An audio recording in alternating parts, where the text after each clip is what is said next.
Hi all welcome back. ഞാൻ doctor Amrita Ramesh. ഇന്നത്തെ നമ്മുടെ വീഡിയോ എന്ന് പറയുന്നത് നമുക്ക് എല്ലാവരിലും കാണാറുണ്ടോ എന്ന് ചോദിച്ചു കഴിഞ്ഞാൽ ഉണ്ടാവില്ല.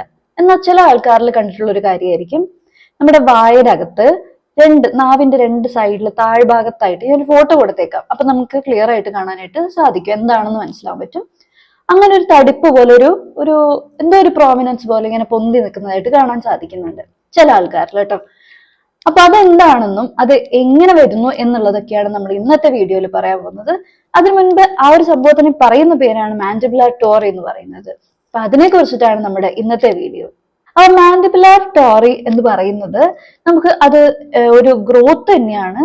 നോർമലി എപ്പോഴും അത് കാണാറുള്ള രണ്ട് ഭാഗത്തും ഒരേപോലെ കാണാൻ പറ്റും. ഇത് എവിടെയാ കാണാൻ പറ്റുക വെച്ച് കഴിഞ്ഞാൽ നമ്മൾ മോളാർ ആൻഡ് പ്രിമോളാർ ടീത്ത് ഒക്കെ നമ്മൾ പറയില്ലേ പല്ല്, അണക്കിലെ പല്ലിന്റെ ഭാഗത്തേക്ക്, ആ ഭാഗത്തിനോട് ചേർന്നിട്ട് രണ്ട് ഭാഗത്തായിട്ട് നമ്മൾ നാവിന്റെ അടിഭാഗത്ത് ഇന്നർ ഭാഗത്ത് ജോയിന്റ് അകത്തായിട്ട് ലോവർ ജോയിന്റ് അടിഭാഗത്തായിട്ട് കാണുന്നുണ്ടാവാം.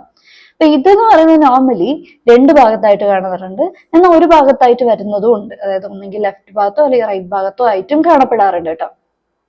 പിന്നെ ഈ മാൻഡിബുലാർ ടോറി എന്ന് പറയുന്നത് വളരെ സ്ലോ ഇൻ ഗ്രോത്ത് ആണ്. പെട്ടെന്ന് ഒരു രാത്രി കൊണ്ടിട്ട് വലുതാവുക അങ്ങനത്തെ ഒരു സംഭവമൊന്നുമല്ല. വളരെ സ്ലോലി ആണ് അത് വളരുക. അതൊരു ബിനൈൻ ആയിട്ട്, അതായത് ഒരു പ്രശ്നക്കാരനായിട്ടുള്ള ഒരു മുഴ പോലത്തെ അവസ്ഥയല്ല.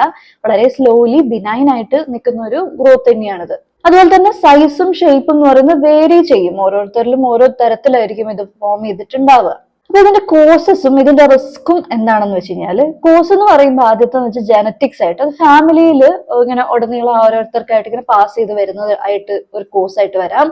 പിന്നെ ബ്രക്സിസം എന്ന് പറയുന്നത് നമ്മളിങ്ങനെ പല്ലിങ്ങനെ കടിക്കുന്ന ഒരു ശീലം ഉണ്ടാവില്ല. രാത്രിയിൽ ഉറങ്ങുമ്പോഴൊക്കെ ചില ആൾക്കാർ ഇങ്ങനെ കടിച്ചോണ്ടിരിക്കും, പല്ലിങ്ങനെ തമ്മിൽ കടിക്കുന്ന ഒരു ശീലം ഉണ്ടാവും. അതിനാണ് ബ്രക്സിസം എന്ന് പറയാം. അപ്പൊ അങ്ങനെ ഉണ്ടെന്നുണ്ടെങ്കിലും ഇത് എന്താ പറയാ, ജോയിലേക്ക് ഒരുപാട് പ്രഷർ കൊടുക്കും. ഇങ്ങനെ ഉണ്ടാകുന്നത് കാരണവും അവിടെ അങ്ങനെ ഒരു മുഴ പോലെ വരാം.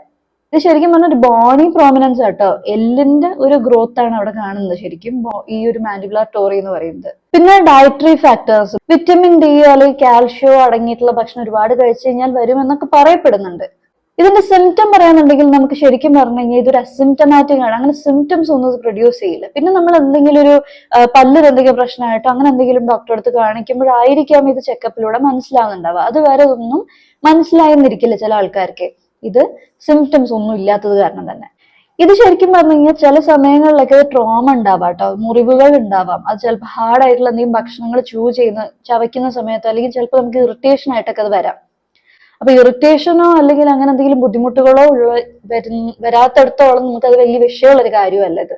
പിന്നെ ട്രീറ്റ്മെന്റിന്റെ സൈഡ് പറയുകയാണെങ്കിൽ ഞാൻ നേരത്തെ പറഞ്ഞതുപോലെ ഇതൊരു വലിയ നമുക്കൊരു ഡിസ്കംഫർട്ടോ അല്ലെങ്കിൽ ഇറിറ്റേഷനോ ഉണ്ടാക്കാത്തടത്തോളം നമുക്ക് അതൊരു വലിയ വിഷയമായിട്ട് അതിന് ട്രീറ്റ്മെന്റ് ഒന്നും ചെയ്യണമെന്നില്ല. ഇതിനി കാലാകാലം ഇരുന്നിട്ട് ഭയങ്കരമായിട്ട് ഇറിറ്റേഷൻ ഉണ്ടാകുന്നു, ഡിസ്കംഫർട്ട് ഉണ്ടാകുന്നു, ബുദ്ധിമുട്ടുകൾ ഉണ്ട് എന്നുണ്ടെന്നുണ്ടെങ്കിൽ അതൊരു സർജിക്കൽ റിമൂവൽ ആവശ്യമായിരിക്കും. അപ്പോ മാൻഡിബുലാർ ടോറി എന്ന് പറയുന്നത് എന്താണെന്ന് നിങ്ങൾ മനസ്സിലായിട്ടുണ്ടാവും. ഇപ്പൊ റീസെന്റ് ഒരു കേസ് കണ്ടു, അതിന്റെ അടിസ്ഥാനത്തിലാണ് ഈ ഒരു വീഡിയോ നിങ്ങൾക്ക് ചെയ്തത്. പല ആൾക്കാർക്കും ഇത് എന്തുകൊണ്ടാണ് വരുന്നത് എന്താണെന്നുള്ളത് മനസ്സിലാവാതിരിക്കുന്ന ഒരു സിറ്റുവേഷൻ കണ്ടിട്ടുണ്ട്. അതുകൊണ്ടാണ് ഈ ഒരു വീഡിയോ ചെയ്തത്. Hope you all understood this. അപ്പൊ ഈ ഒരു ടോപ്പിക്കിനെ കുറിച്ചിട്ട് എല്ലാവർക്കും മനസ്സിലായെന്ന് വിചാരിക്കുന്നു. ഇൻഫോർമേറ്റീവ് ആണെന്ന് വിചാരിക്കുകയാണെന്നുണ്ടെങ്കിൽ, അങ്ങനെ തോന്നുകയാണെന്നുണ്ടെങ്കിൽ നിങ്ങൾ വേണ്ടപ്പെട്ടവരിലേക്കും ഇത് ഷെയർ ചെയ്ത് കൊടുക്കുക. Thanks for watching.